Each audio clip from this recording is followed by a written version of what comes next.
69,000 शिक्षक भर्ती मामला एक बार फिर तूल पकड़ रहा है। सालों से इस भर्ती को लेकर अभ्यर्थी और चयन बोर्ड के बीच खींचातानी जारी है। ये मामला एक बार फिर सरकार के लिए गले की फांस बन गया है, क्योंकि इलाहाबाद हाई कोर्ट के लखनऊ बेंच ने 69,000 शिक्षक भर्ती मामले में फ्रेश लिस्ट जारी करने का आदेश दिया है। लेकिन इसी बीच सवाल उठता है कि अगर चयन की नई लिस्ट जारी की गई तो किसकी नौकरी जाएगी, किसको नुकसान होगा और किसको फायदा। दावों की माने तो कोर्ट के इस फैसले के बाद एससी और ओबीसी वर्ग के करीब 18,988 लोगों को नौकरी से बाहर किया जाएगा और आरक्षित वर्ग के नए लोगों को नौकरी दी जाएगी। हाई कोर्ट के फैसले के बाद नई सूची जारी करने के लिए 3 महीने का वक्त है, लेकिन बीते 6 सालों से लड़ाई लड़ रहे अभ्यर्थियों को अभी भी नौकरी मिलने को लेकर शक है। सरकार पर भरोसा नहीं है। उसका इससे क्या कनेक्शन है? देखिए, सरकार ने जब हमने 1356 आप 2020 महंतपाल एंड अदर्स की रिट पिटीशन हमने सिंगल बेंच में दाखिल की, तो स्टेट ने वहां पर अपना काउंटर एफिडेविट फाइल किया और ये कहा कि इस भर्ती में कोई भी स्कैम नहीं हुआ है, भर्ती neat and clean and transparency है, एक भी सीटों का कोई घोटाला नहीं है। लेकिन हम लोगों ने अपनी सुनवाई के दौरान मतलब हमारा मुकदमा चलता रहा, उसी दौरान विधानसभा का चुनाव जो 22 में आया, उसमें सरकार ने ये कहा कि हमने 5 जनवरी 2022 को एक लिस्ट निकाली और ये कहा कि इसमें हमने रिजर्वेशन का सही से पालन नहीं किया और 6800 सीटों का नुकसान हुआ है।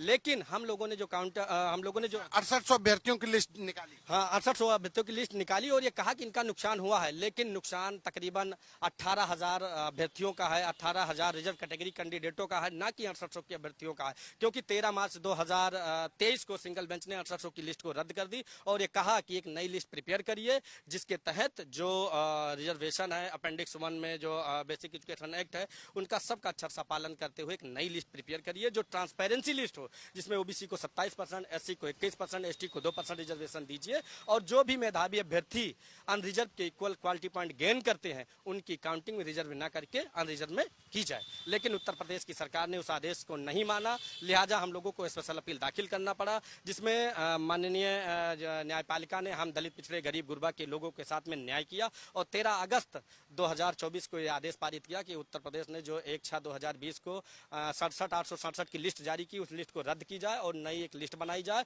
जिस लिस्ट में पूरी तरीका से अपेंडिक्स 1 का इस्तेमाल किया जाए, पालन किया जाए, जिसमें अभ्यर्थी का नाम, पिता का नाम, उसके रजिस्ट्रेशन नंबर, उसका जन्म तिथि, उसके कितने क्वालिटी पॉइंट है, किस वर्ग में सिलेक्शन है, इन सारी बातों को डिस्क्लोज किया जाए। लेकिन इससे पहले जो इन्होंने लिस्ट जारी की थी उसमें इन सारी बातों को साइलेंट कर लिया था, क्योंकि इसलिए साइलेंट कर लिया था अगर ये क्वालिटी पॉइंट बता देते तो ये घोटाला ना कर पाते।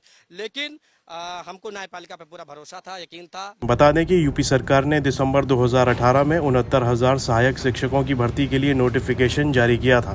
परीक्षा जनवरी 2019 में आयोजित की गई।